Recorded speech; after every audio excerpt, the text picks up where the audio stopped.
Hey everyone, we're at the Folsom South Canal. It's part of the American River Division. It's 27 miles long.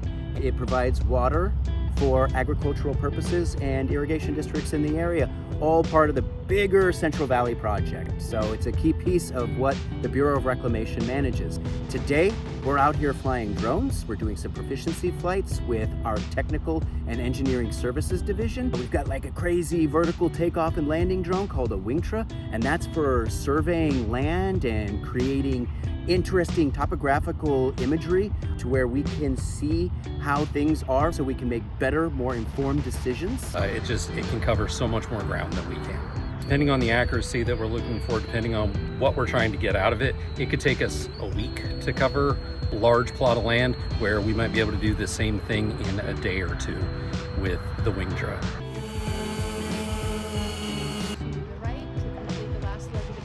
So don't forget, if you like this kind of video, like and subscribe, follow us. We're gonna make a bunch more content as the year goes on, so